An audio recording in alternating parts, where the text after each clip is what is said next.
All right, guys. Thanks for joining me today. My name is Ben. I'm from FLOURA.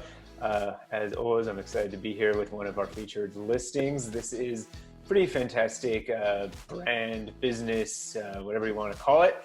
It's sort of a startup product, CPG industry. I've got the owner here with me, so I'll let him explain more before I mess it all up. Craig, how are you going? If you want to just introduce yourself, tell me a bit about who you are, and then tell us what you've got listed here on FLOURA. That'd be fantastic. Thanks, Ben. Yeah, I am. My name's Craig. I am a sort of multi-time entrepreneur.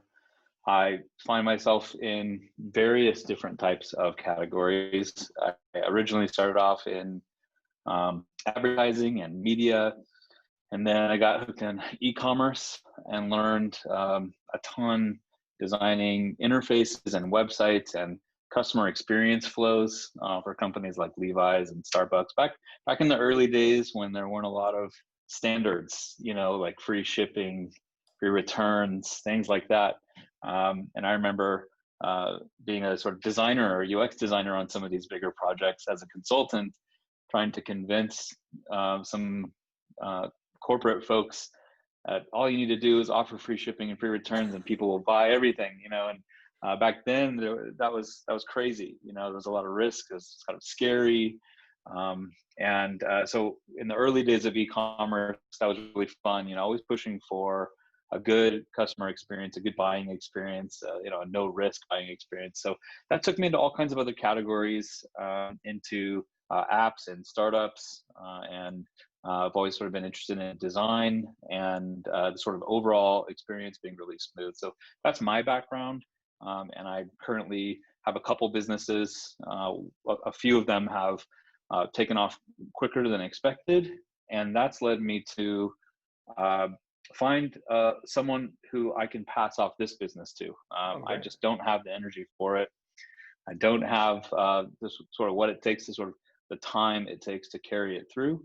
But I was really interested in consumer goods. I'm really interested in emerging markets and growing markets and natural products, people that know what the ingredients are. I think that's a really big market and it's just growing like crazy. And so that was really interesting for me to try to get into that industry, educate myself in that industry, and then utilize a lot of my design skills, my e-commerce skills, my sort of branding and packaging design skills to sort of put those things together.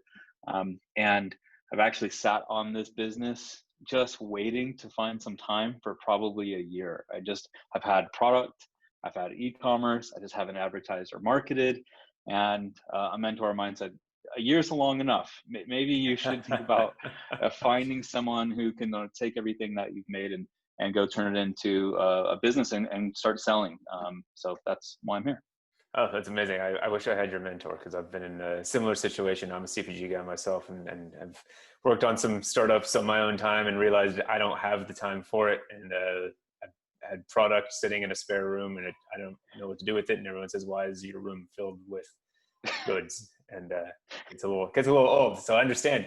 So tell me a little bit, what exactly, the company's called FLOURA. What are you making? It's some sort of like essential oils, something in that world. What is it a bit? That's right. Yeah. Originally, the brand vision and the strategy was to have a line of multiple types of sort of natural-based, plant-based products without a lot of additives in them. And so I wanted to start with essential oils because that market moves really quickly. There's a high volume, there's high demand, and to use that as a bit of a halo product or a line to expand into other lines as well, like bath products and sort of other home style products, room sprays and things like that. So starting with essential oils was an easy way for me to just get my foot in the door and get my toe in the market and understand sort of the supply chain and manufacturing. And so starting with essential oils, there's actually an initial batch of inventory, which I said I've been sitting on basically all year. And that's about 1,700 pieces of essential oils that are all packed to standards. They're all sealed. They have high quality premium packaging. not a lot of expense spared on the quality of these. They're therapeutic grade. They're manufactured in the USA. That was important for me as well. There's a lot of natural products in the market that are made without a whole lot of scrutiny, and they're branded as being high quality, but you can't trace back to where they're made. And I think that's pretty bad for the consumer, who's pretty conscious-minded buyer generally, right? For natural products, tends to be a little bit of a premium buyer. They care about what's in the product.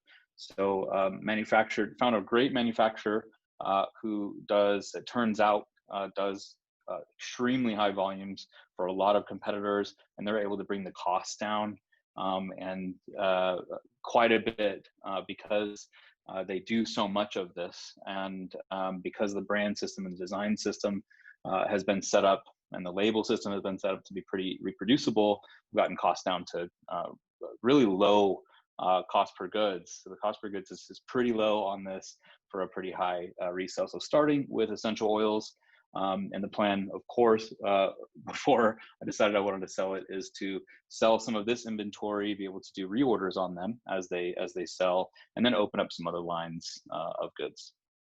Yeah, no, that sounds amazing. I love that it's manufactured out here as well, because I mean, assuming the person who takes this over is also based in the U.S., it makes life much easier. And I think you mentioned that, obviously there's economies of scale, but there are low order minimums if you ever just want to test things out, anything like that. So that's pretty fantastic. That's right.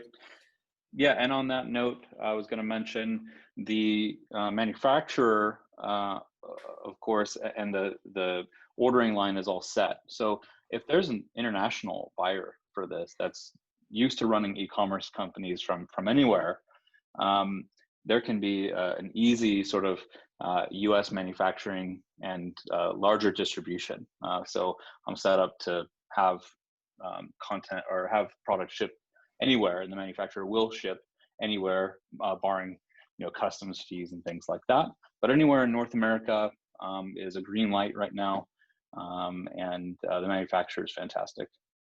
Awesome, that's great. Yeah. I'll just go, to cut this to not take everyone's time forever. But I know you're obviously a well-educated guy and worked a lot in branding, marketing, things like that. What are kind of the first steps you would run with if you were to keep going with this? If you did have the time on your hands, what would you recommend to somebody?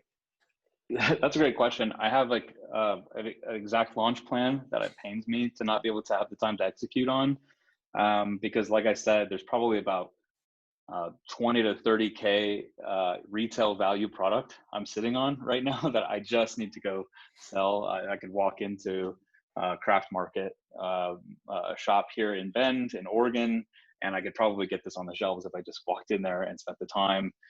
People are loving the product. But what I wanted to do with this was create a premium brand that doesn't have a mid-level marketing pyramid, right? Because there is a huge demand for premium, sort of higher quality natural products like this, essential oils, other home goods. But generally, a lot of people get swept up in these sort of pyramid marketing things and end up having to be pressured to sell in order to buy, or to pay in order to get the discount. And I think direct to consumer is so much better for this type of model. So I wanted to create DTC here, really easy shipping, really easy purchasing, easy advertising. So the system's built on Shopify. With that said, my sort of launch parameters would have been easily get on a local store somewhere. So you just get some product moving because they got product.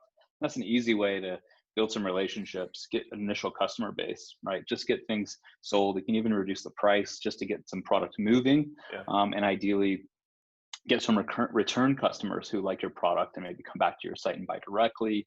And then it gives you, of course, an avenue to retarget and remarket those customers. That's what I would do first. The second thing I would do would be to list these things on larger platforms. So I've already got approval to list these products on Amazon, and you'd be able to inherit that as well, barring one product, because it's got caught up in some back and forth where it didn't quite get approved, even though the products are almost all the same. there's a little bit of that hustle, you know, in any sort of physical goods. Yeah, no, Amazon's a Store. beast, and just to be improved for It's a beast. some things is fantastic. Huge That's right. So selling on Amazon is what I would do. I would just list there. I would list on Walmart.com. I would list on these sort of larger sites that get a lot of eyeballs, right, for free.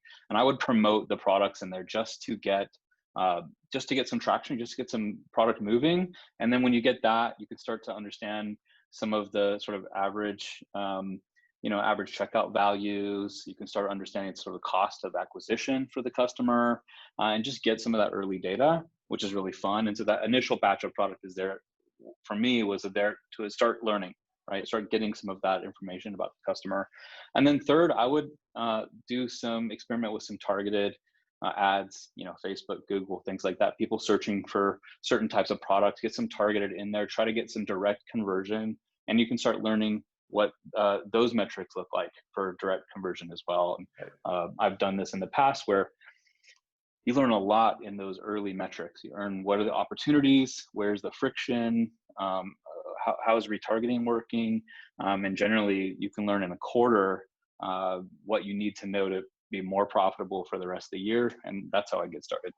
Yeah, no, that's great stuff. I mean, it makes it sound like should be. I'm never going to say easy, but it should be easy for the new buyer to make his money back or her money back, which is always the key. It's an investment in their future. That's right. And I love it. It seems like something that could be fantastic for somebody who already runs 17 different e-commerce businesses, or it could be great for someone who's just looking to do it for the first time and maybe needed your help to kind of get the manufacturing started and get the idea and the branding going. So I think all sorts of people That's right. can do this one. So I appreciate it, man. Thanks for talking to us today and for listening on FLOURA. You bet. Thanks a lot, Ben.